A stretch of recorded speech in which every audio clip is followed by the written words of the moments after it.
Oh, kala nyo late tayo ngayong araw ha. Magandang gabi sa inyong lahat. Alas 9:29 ng gabi dyan sa Pilipinas. Mga boss, chief, amo, sir, kamusta po kayong lahat mga kababayan? Nako, eto, maiinit na naman po ang ating hihimayin at ang ating mga pag-uusapan sa araw o sa gabing ito. Kaya po, kung kayo ay hindi pa nakasubscribe dito sa ating channel, ay dapat po pindutin nyo na yung subscribe button upang sa ganon kayo ay laging ino-notify ni YouTube pag nag-uumpisa na po tayo ng ating mga talakayan, mga kababayan. Nako, ayan, dinagsana ng INC. Ako, kami na ang nag-adjust. Okay? O kami na ang nag-adjust. Ginawa na naming 20 million ang umattend doon sa parali, mga boss chief, amo, sir. Kami na din ang nag-adjust. Sinabi na namin, hindi nakakasuhan si Marcoleta. Okay, para at least solved na, di ba mga kababayan? O yan ang ating mga pag-uusapan sa gabing ito. Kaya, di ba?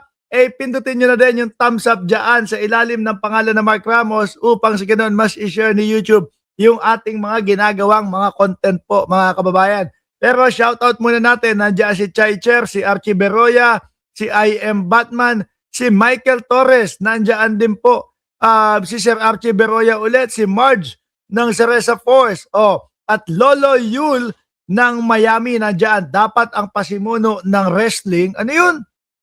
Ba't may wrestling po, sir?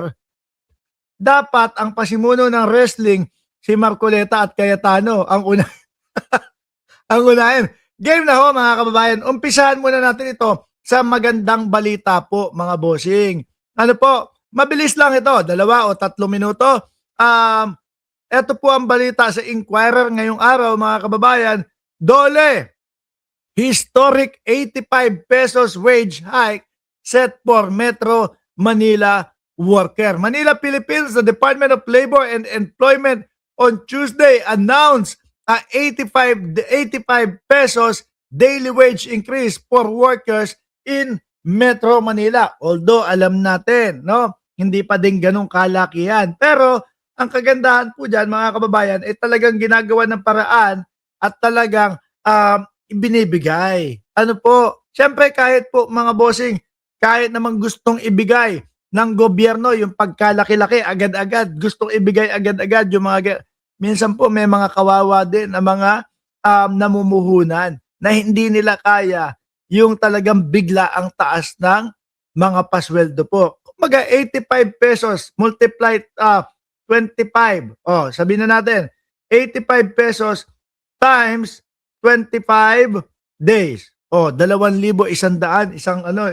isang kaban ng bigas pa din ho, mga kababayan ha.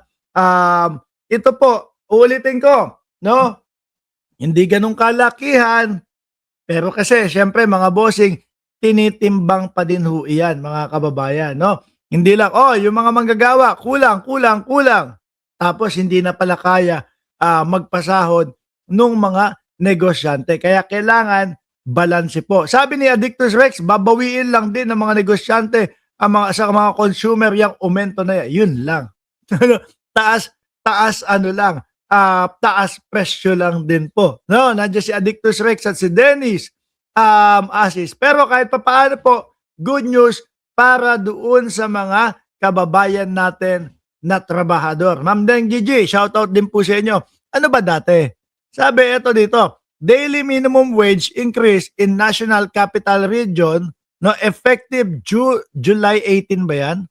Ang labo July 18 o July 10, 2026. Non-agriculture, dati 645, naging 695. Agriculture, 608, magiging 658. Ayan. At yung mga iba po, mga kababayan. Game! Alisin na natin yan.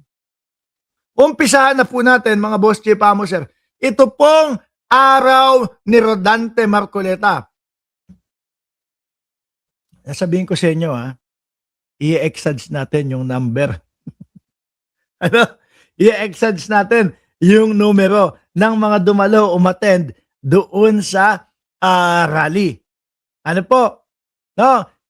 Yung ilan ba umattend talaga? Parang sabi ng iba, 10,000 daw ang umattend. Ano ho? Yun daw yung actual, yun daw yung ano, sabi ng iba 11,000 daw. Pero dahil araw nga po ni Rodante Marcoleta at araw po ng INC ngayon, gawin na po nating 20 milyon mga kababayan. Sabi ni Addictus Rex 100K, sabi ni Checher 13K. Hindi, gawin na natin 20 milyon na INC ang pumunta doon sa EDSA. Okay? Yaan. At dahil nga po, sila ang pag-uusapan natin, mga boss, chief, amo, sir, tingnan muna natin kung ano ba ang paliwanag, ano po, ng ombudsman. Bakit nila kakasuhan ng plunder si Rodante Marcoleta? Alam naman po natin, madami sa mga DDS, lalo na yung mga lawyer ng DDS, ay talagang, bakit naman kakasuhan ng plunder? Hindi naman gumamit ng pondo ng bayan. Ito po ang talagang paliwanag dyan, mga bossing. Kanyang 75 million pesos, Miko. Ayan. Nandun po, kapanayan po, mga kababayan, si Assistant Ombudsman Miko Clabano, mga bossing. At ito po yung pinaka-accurate na pagpapaliwanag ho. Hindi yung doon sa, alam nyo naman kahit abogado kapag ka naging DDS, nagiging ngonguho yung utak Ano? Nagiging eng-eng yung utak O ito yung talagang mas accurate na paliwanag. Sabi ni I Am Batman, 20 million kasama anino bilang. Paano nauwi sa plunder yon yung donation sa kanyang 75 million pesos, Miko? Opo, Sir Alvin. Maraming salamat at gusto ko rin naman po na ulitin yung aking explanation. Mga DDS, ihanda ang ulo, ihanda ang kokote. Ano? Baka malito kayo sa explanation. Baka mahirap tumatak sa ulo ninyo. Dito po kasi sa RA 7080 or yung plunder law, may nakasulat na mga acts na that can form plunder. At isa po doon yung receiving directly or indirectly any commission, gift, share, percentage, or kickback. Narinig ninyo, mga DDS. Hindi lang daw po yung paggamit ng pondo ng bayan, nakasama din yung receiving gifts. Rektang-rekta na yun 75 million. Alam mo dyan, nakatanggap naman ako nung congressman ako, 70. Di ba? Si Marcoleta talaga ang naglaglag para sa sarili niya receiving gifts, kickback. Di ba? Ang daling intindihin.